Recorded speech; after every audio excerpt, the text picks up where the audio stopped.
Hello and welcome to the latest This is the Music Meets podcast.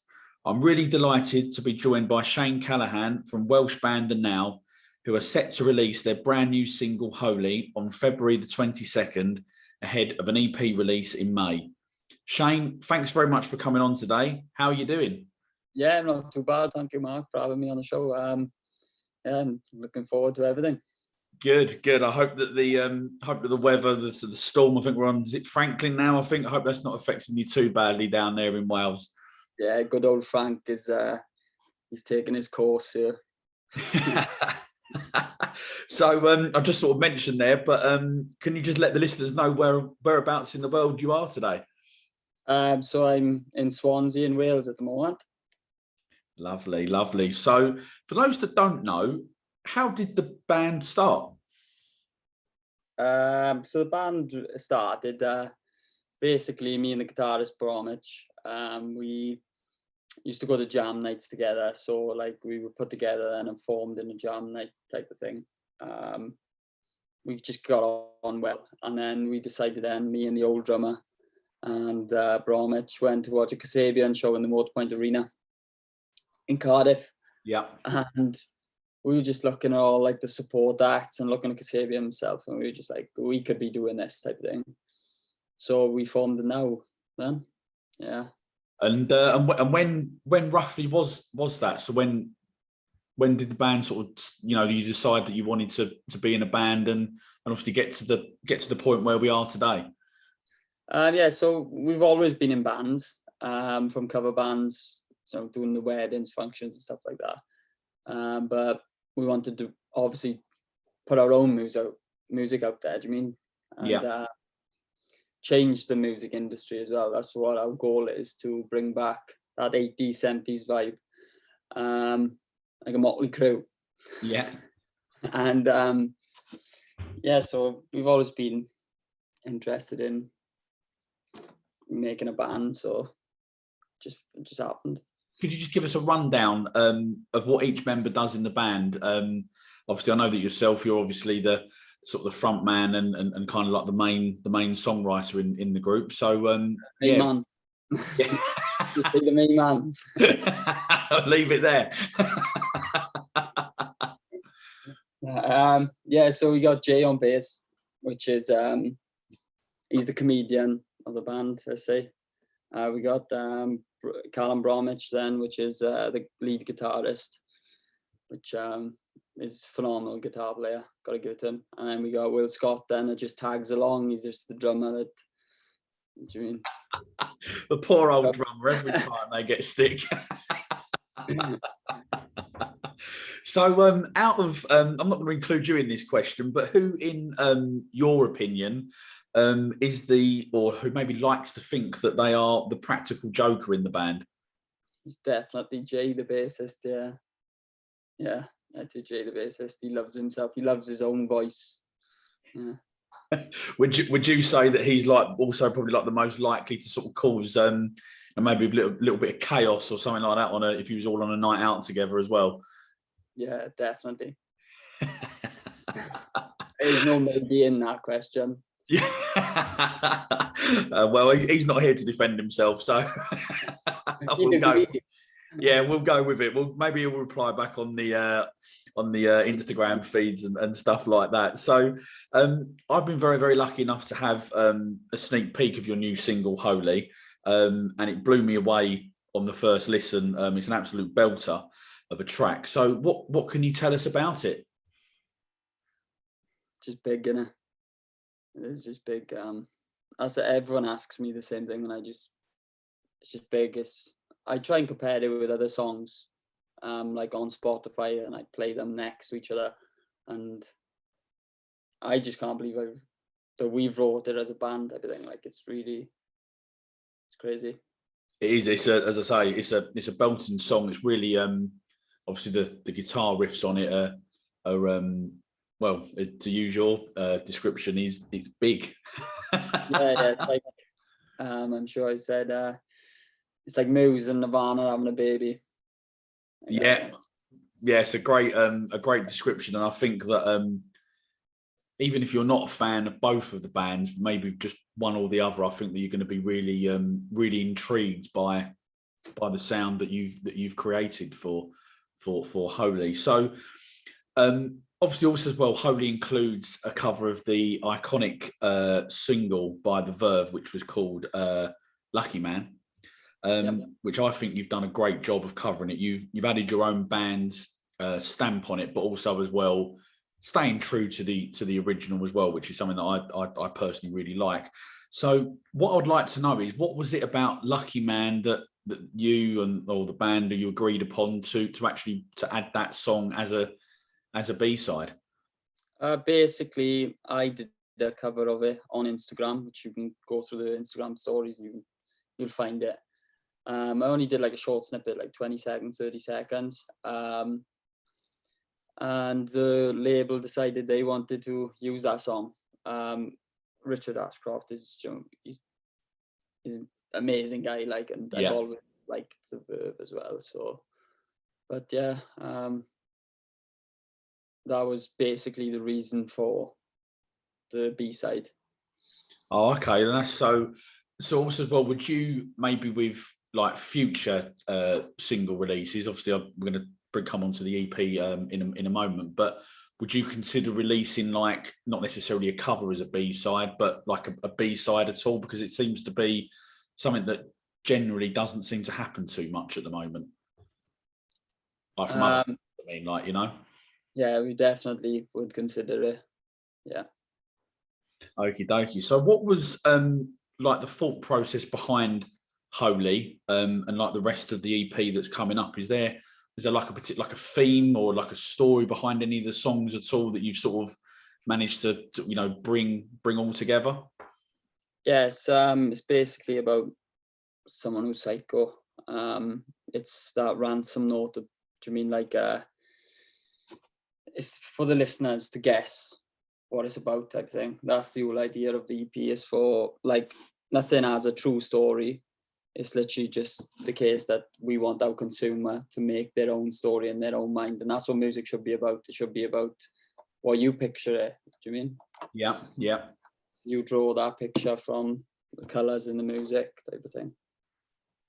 Sure. Okay. So what was the recording process like for Holy and the EP? Because obviously I understand that you recorded it down at Real World Studios, which for those if they're not aware is the studio that was set up by Peter Gabriel. So what was the experience like for you and the band? Can't explain it. Like, we've been to Rockfield, Mona Valley. We love them places as well, but a Real World, we found our sound. We definitely found the now. Like, we've been searching for a while for our sound. Yeah. And now it's just clicked. We know what we need to do now. We know what our next album's going to sound like. We know what the following album's going to sound like. We got our target now, and so the process in that studio was basically finding our sound, and we did it. Sure. Okay. And did you sort of meet any famous faces while you was down there recording the EP at all?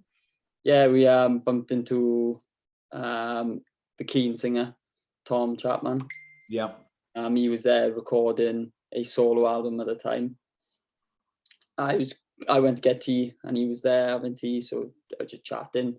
I didn't, talk to him as if I'm your number one fan. Just like anyone else, and he was talking to me as if I was just, no, he's a lovely guy. Like, so. Oh, fantastic stuff! And one of the things that we have touched on there is obviously you've got your EP coming out towards the end of May, I believe it is the date. So what would you say that fans are gonna, what can they expect?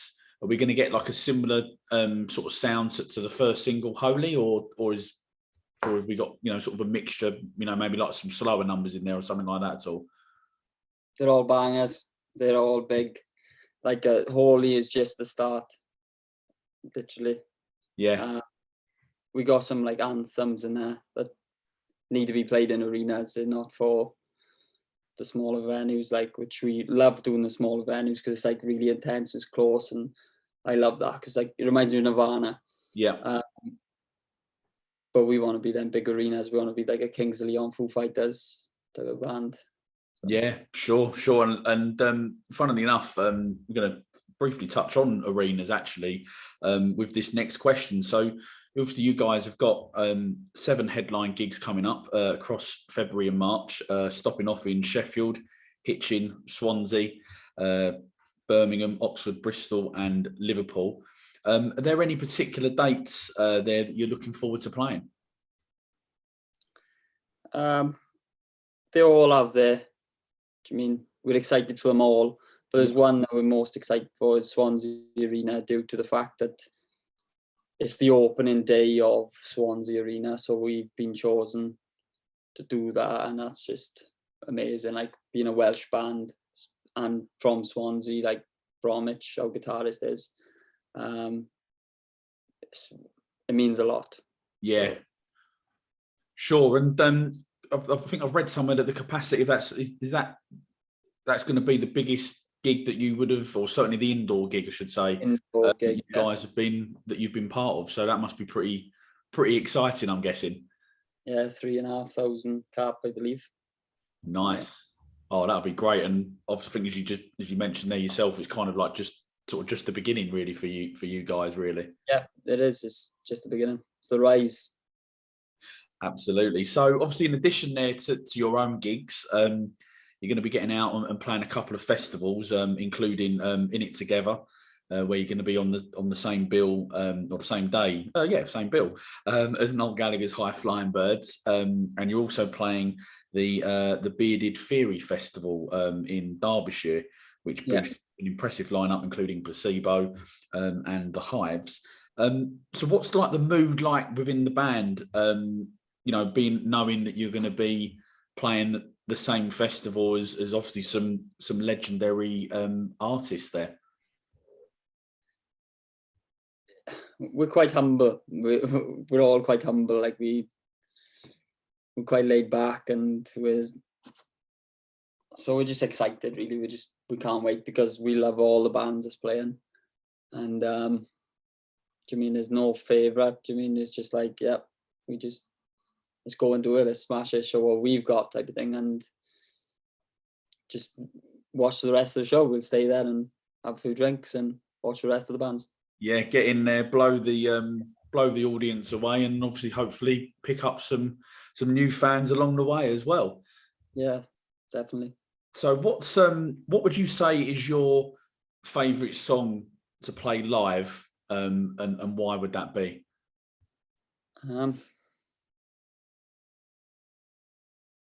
At the moment, I'd say it's either Holy or Friendly Fire, because Friendly Fire's got quite a lot of attention at the moment. So when we play that live, everyone's singing it back, type of thing. Yeah. But I can't say no one knows Holy, but they haven't heard it yet. It's not in their ears. They haven't consumed it. So I think that's going to be the best one to play live. Probably it's going to be like Out Dakota or Our Smiles Like Teen Spirit, or I think that is the case with Holy. Yeah, I like the confidence, like within yourself there. What you're saying, comparing like the level, like the reaction that you're sort of thinking you're going to get with Nevermind and Dakota, and I personally haven't, as I said, lucky enough to hear the song. I can't disagree, to be honest, because I think I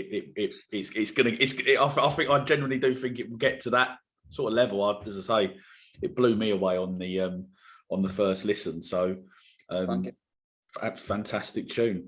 So, are you going to be road testing any of the new material from the EP that you've got coming up, or are you going to keep that in the locker for maybe some dates you might have coming up sort of later on in the year?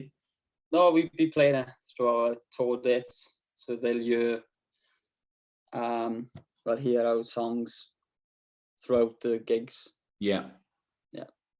Fantastic. So what would you say has been the best gig that you have done so far, and why?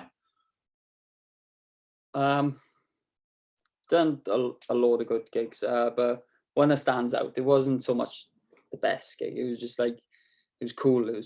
I liked it. It was my vibe.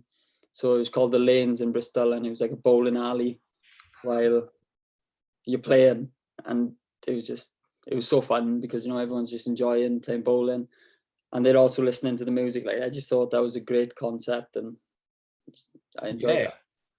Yeah.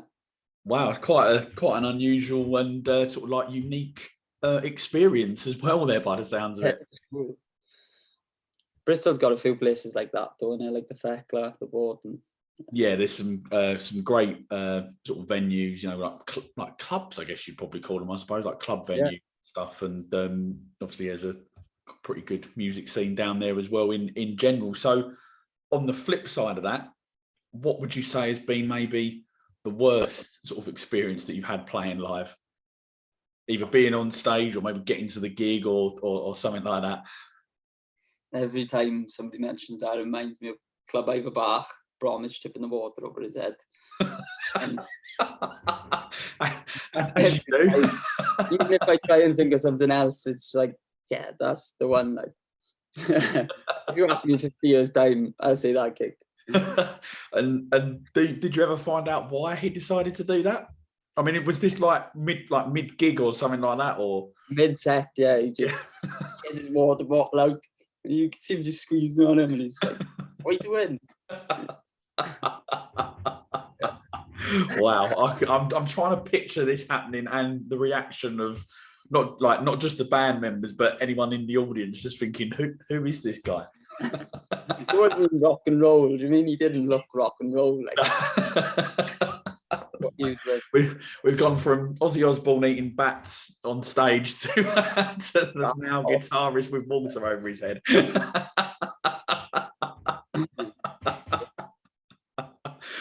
So if excuse me, I'll compose myself here. So if you had a musical time machine, what era of music would you like to be transported back to? The 70s, definitely. Is there any particular reason why that era? What is it about that for you? I just believe if this band was in the 70s, it'd be at best straight away type thing. Not because we're trying to change the era at the moment. There's a lot of like R&B at the moment and pop, and we want to change it to that. Let's get rock back on the go. Do you mean? Yeah, definitely. Well, I think I think I probably obviously in a way, lockdowns obviously had a lot of negatives, like the COVID stuff and all that. But I think what it has done for the guitar scene in particular, definitely. I think this sort of last 18 months, 2 years has really brought that back to the forefront. So it has had its experiences, and there are some good pop songs, good R&B songs, and that are out there. But definitely for the guitar scene, I think it's made has had a big impact on it. Definitely, it reminds me of this certain time where like Sex Pistols broke through. It's just like that similar vibe in it that's going on right now in the world. I think everyone's a bit annoyed about this COVID and lockdown. I think they need to express it, so the guitar music is going to bring that out to them. Yeah, definitely. It's an exciting time. So, I think I might roughly know the answer to this next question because you said you'd love to be transported back to the 70s. So who are your musical inspirations and why? Led Zeppelin, The Cult, so many. Yeah, I just go with them too for now. Basically just because they're just guitar bands. Like, I love that. That's just that vibe. I wish I was born in the 60s, so I could go out in the 70s. I was going to say, I wouldn't have worked in the 70s. 10 years old. It would have been interesting trying to get in.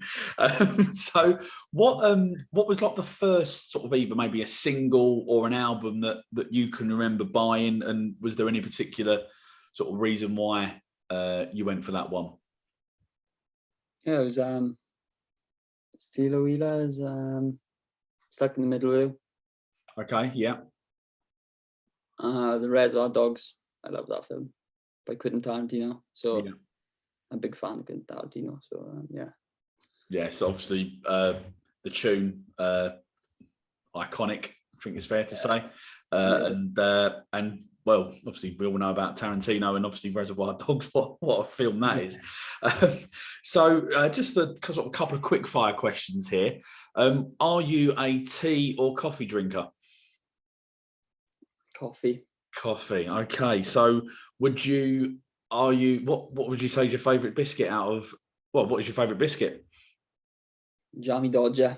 Jammy Dodger. Okay. So are you going to be dunking that Jammy Dodger in your coffee, or are you just No, I'd save that for a cup of tea, to be honest. Like Yeah. Jammy Dodger. I don't dip anything in my coffee really. Maybe chocolate, maybe a chocolate. I don't. Yeah. What's yours? Lovely. A couple of little interesting random questions there, and just sort of last couple of questions here. Obviously, here at This Is The Music, we promote new music, new bands, and solo artists. Obviously, like yourselves, as you know. So, is there any sort of new music that you're particularly listening to at the moment that has caught your eye? There's a band from South Wales called Florence Black. They're a bit heavier than us. I love their music. Yeah, I think they're going to do really well. Yeah. Brilliant, fantastic. And what would you say are like the rest of the plans? Over the rest of the year, what are the plans for the now? What have you got in store? Gigs, album, record it. Gigs. Yeah. That's all we need to do at the moment. Just smash out the gigs, and I think we're on the go then. Yeah, definitely. Well, it sounds like you've got a very, very busy couple of, sort of 6 weeks or so with the gigs that we mentioned earlier, and obviously it sounds that's going to be continuing for you guys across the rest of the year, which as a fan of your band, I'm really, really excited to hear that, and hoping that you'll be sort of heading into my neck of the woods at some point. Shane, unfortunately, that is the end of the podcast. Thank you very much for coming on and chatting. I've really enjoyed it. It's nice to know a little bit more about you personally and the band in general. Just before you go, can you tell the listeners where they can find the Now across social media? Yes, you can find us on all social media platforms, being Instagram, Facebook, Twitter. We do some TikTok things. We don't spend much time on there, but we do something. Yeah. And then all musical platforms are like Spotify, iTunes. Yeah. Sure. Okay. And we will add those details on the episode bio for our listeners as well, so that they can come along and find you. Holy is released on February the 22nd, and it supports and includes the B-side Lucky Man by The Verve, and that's all out via all streaming and download platform services. So all that leaves me to say is thanks to everybody for listening to today's podcast. Don't forget to follow us across our social media platforms and hit that subscribe button to stay up to date with everything that's going on at This Is The Music. But more importantly, make sure you pre-save, download the new song from the Now called Holy, which, as I say, is out on February the 22nd. Shane,